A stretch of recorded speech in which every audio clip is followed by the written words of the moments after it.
Welcome to the Father Son Sports Talk podcast. I'm your host, Tristan Lures. I'm the co-host, Evan Lewis. Whoa, are you serious? Yeah. I thought we were going to go back and forth about this again. Are you resigned to your fate? Yeah, It was that easy? I guess. Well, okay. Well, I guess I'm the host and he is the co-host. Wow, folks. You saw it here on Father Son Sports Talk first. All right. Wow. Big week in football. Yeah. Couple big games already. Let's start with the bad news first. Yes, I was playing against Travis Kelce Thursday night. And I had him. Not fun. Not fun to start off the week down 41 points. But yeah, he went off, had a great game. I did kind of get a little bounce back last night. The guy I was playing was forced to start Michael Pittman, who put up a one catch for 6 yards before he got kicked out of the game. So that evens things out slightly. But anyway, got a lot of good games going on today. Yep. That Chargers Chiefs game was huge. Yeah, that could have been the game of the week, actually. Yeah. Yeah.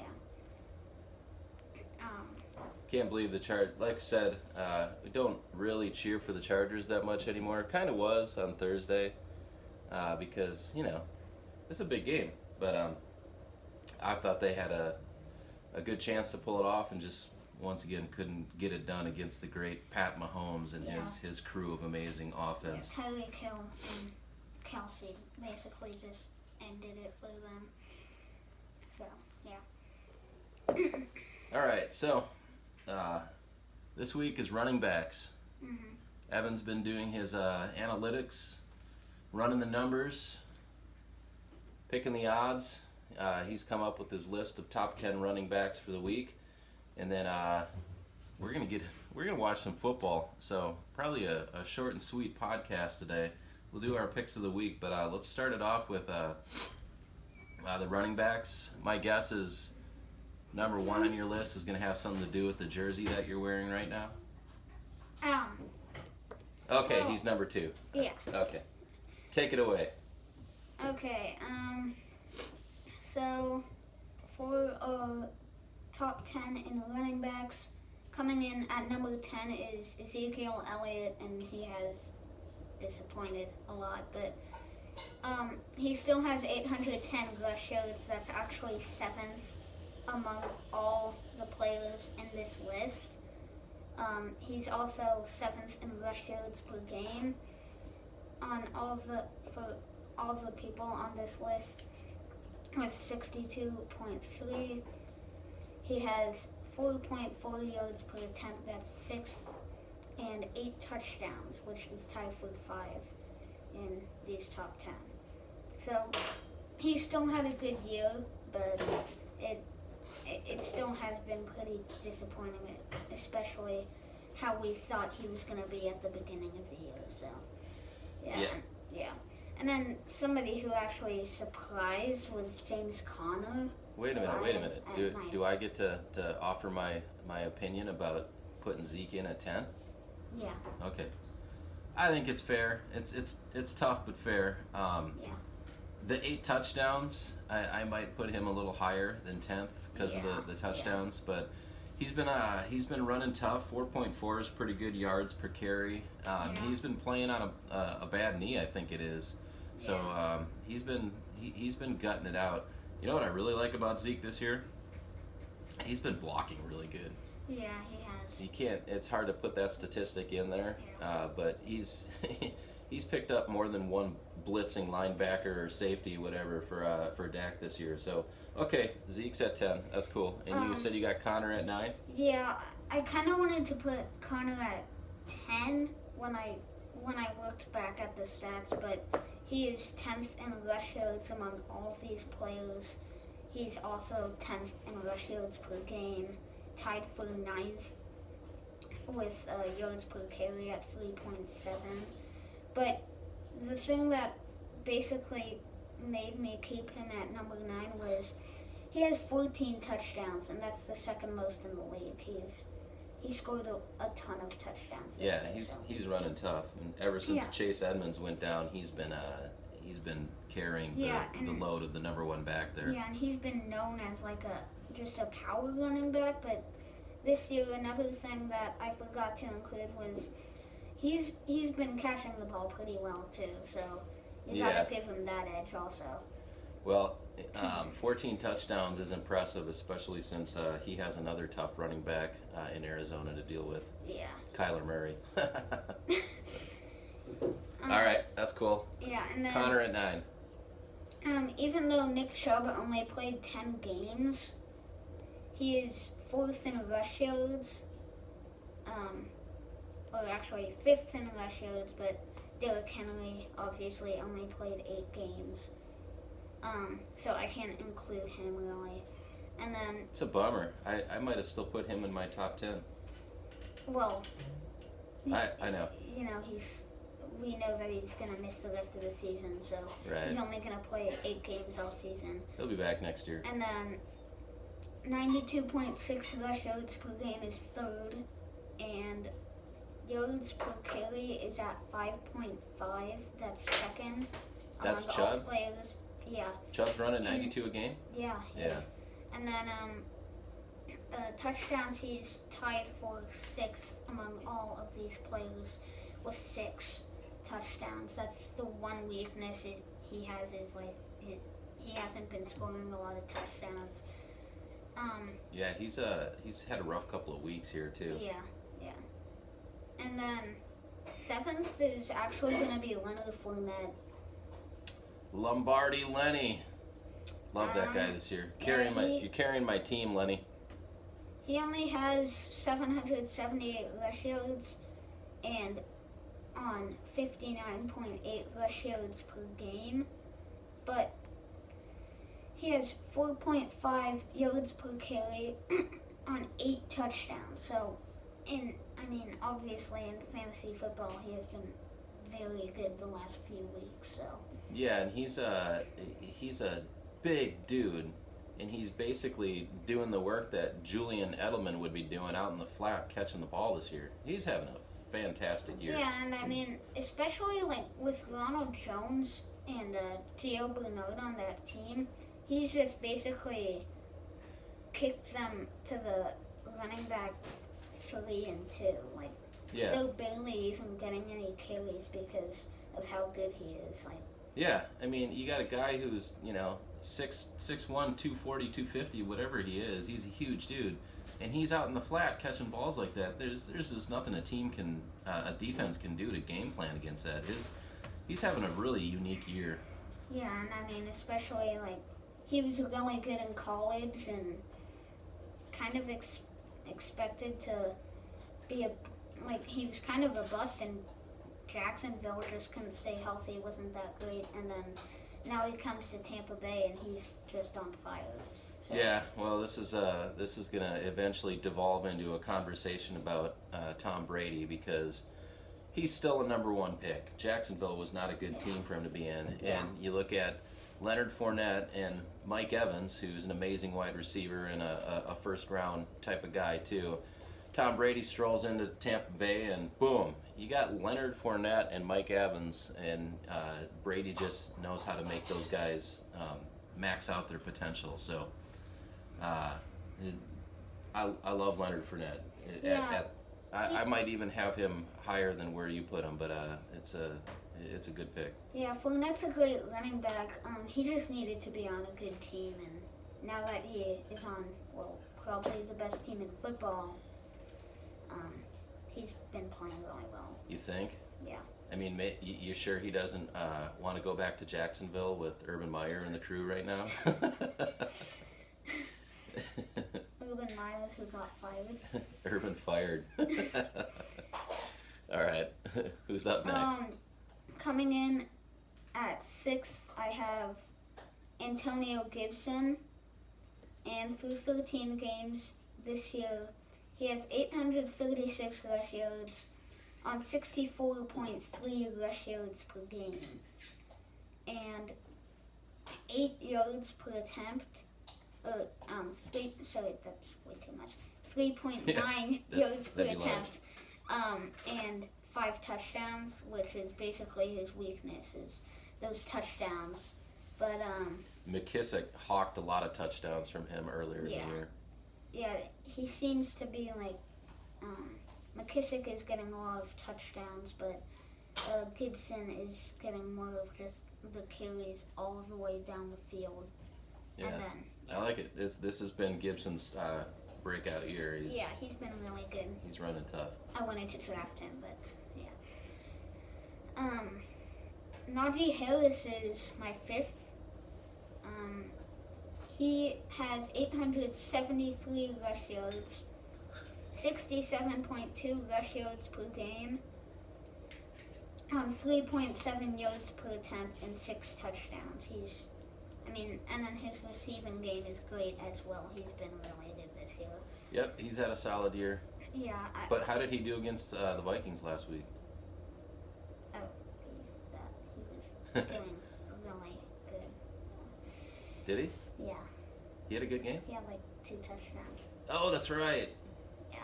He was one of the main reasons that See, they almost that's why lost. I don't know why you said you're the co-host here. I don't even remember half of these stats, so I think you're selling yourself short here. But no, I agree. Najee Harris, another guy who's had a breakout year. 4th is Austin Eckler. 789 rush yards this year, which may not seem like a lot, but then he has 56.4 rush yards per game, 4.6 yards per attempt, and he has 10 touchdowns. So he's been fun to watch. He's been a great running back this year, and actually, he's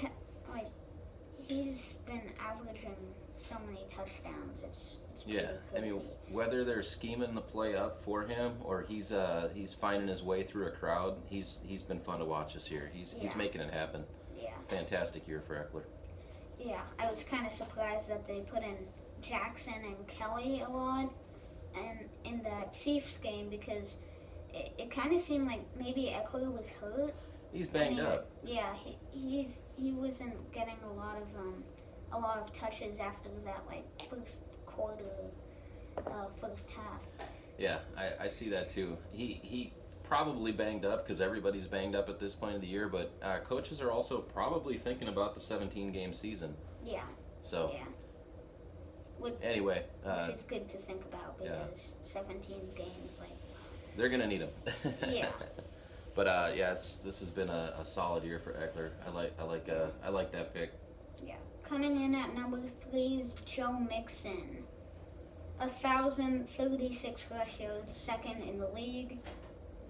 79.7 rush yards per game, 4th in the league. 4.2 yards per attempt on 12 touchdowns. He's been great this year. He's been awesome.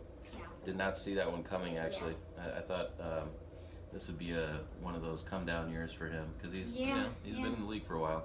That's kind of what I expected for Eckler and Mixon at the beginning of the year. Was don't trust them, especially in a 17-game season, but they've proved a lot of people wrong. So, yeah. I mean, they've been good, and then coming in at number 2. What you got cooking? Dalvin Cook. On fire. He's got to do it again today. Actually, tomorrow. 978 rush yards in 10 games. That is 3rd in the league, but if he stayed healthy, then he could be 1st. Been awesome. To be honest, 97.8 rush yards per game. That's 2nd. 4.9 yards per attempt. That's 3rd. And he only has 6 touchdowns because, he's got, Justin Jefferson on his team and all those other weapons that Kirk Cousins can throw to for touchdowns. And he's only played 10 games, but he's been good this year. I don't know why they don't throw more screen passes to him. And Yeah. He's awesome in the screen pass game. But Yeah. yeah, I mean, Delvin's been doing it this year. He's making it go. He's been a weapon. He's like a power running back, but then he can also catch the ball really well. Yeah. It's been really fun to watch. And then, well, coming in at number 1, kind of hard to do because he was a Wisconsin Badger, but It's funny. it's Jonathan Taylor because It is Jonathan Taylor. Yeah. He leads the league in everything as a running back. Yeah. In rush yards per game, yards per attempt, touchdowns. He has 16 touchdowns, and I'm not even including the last night's game. If you can put a look on Bill Belichick's face like he had last night when Taylor peeled off that game-winning touchdown, then you're doing something right. Yeah, He's awesome. I mean, the thing is the reason why Indianapolis is so good is because of Jonathan Taylor. Like, Carson Wentz isn't even Dude, that. Carson Wentz looked like he could have thrown 4 picks last night. He wasn't good at all. Yeah. But because Jonathan Taylor has 1,348 yards, not including Saturday's game, which he had 169, and he has 103.7 rush yards per game, 5.6 yards per attempt, and those 16 touchdowns. MVP. Yeah, I mean, I think he deserves the MVP the way he's playing. Yeah. He's just been that good. So since he's a Wisconsin back, we won't shower that many more compliments on him, but he's definitely number 1. So cool, man. Hey, that's a good top 10 list. I like it. Let's do a game of the week picks here. Okay. I'll start off. Alright. Because you know where I'm going, right? Vikings, Bears. Vikings, Bears. Stop, Bears. Yeah, of course. I mean, 2, teams with a losing record, but it's the Vikings Bears game of the week for me. Yeah. And it's do or die for the Vikings. They dug themselves into this hole. They're gonna dig themselves out on Monday night. It will be glorious. My game of the week: Baltimore, Green Bay, Ravens, Packers. It's gonna be a big game. Even if Lamar Jackson isn't completely healthy, the Ravens need to win. Yeah. And the Packers wanna clinch the whole entire NFC. So yeah, it's gonna be that's a big game. a big game. Yeah. Yeah. Cool. Other games are Carolina, Buffalo. There's Cincinnati, Denver, which is gonna be a big game for both teams. Trying to get into the playoffs. Arizona, Detroit. That's gonna be kind of a. As far as Cincinnati, Denver goes, Teddy, Mr. Bridgewater, can you please throw the ball to Jerry Jeudy? I really need it to happen today. Thank you. It's my NFL Christmas wish from you. New Orleans, Tampa Bay. That's going to be a big game. I thought you were actually going to call that the game of the week, but it's really not. Tampa Bay is going to run roughshod on them. Yeah, well, They maybe. already got first seed locked up pretty much. Yeah. Jets, Miami is going to be a boring game. Dallas and the Giants. Dallas probably going to win that. Tennessee, Pittsburgh. That's going to actually be a pretty big game for both teams. Houston, Jacksonville. Atlanta, San Francisco is going to be a big game. That should be a shootout. Yeah. Raiders, Cleveland, and Minnesota, Chicago. And then on Tuesday, there's Seattle and the Rams and Washington and Philly. So Yeah, a lot of games. there's going to be some big games too. Who do you think? Buffalo's got to win. Yeah. I think Buffalo will win by 17 points. I'd like to see that. Yeah. Yeah. And for my game of the week, Baltimore by 3. I think Baltimore is going to win by 3 points. Okay. I think they're going to win by a field goal. It's kind of a big upset, but yeah. With Lamar or with Huntley? Either or? Either or. Okay, I gotcha. Well, I I'll mean, just go. I'll go ahead and say the Bears or the Vikes are gonna beat the Bears by 10. I think Rashad Bateman's going to score 2 touchdowns. Well, he's staying on my bench for fantasy. Yeah, me too. But Me too. University of Minnesota product. I hope he has a good game. Yeah. Cool. Well, that wraps us up, right? Yeah. All right. Yep. Father and Son Sports Talk here. I'm your host, Tristan Lures. I'm your co-host for this year. Okay. And And Lures. that's cool. I like that. All right, man. Good luck. Go Vikes.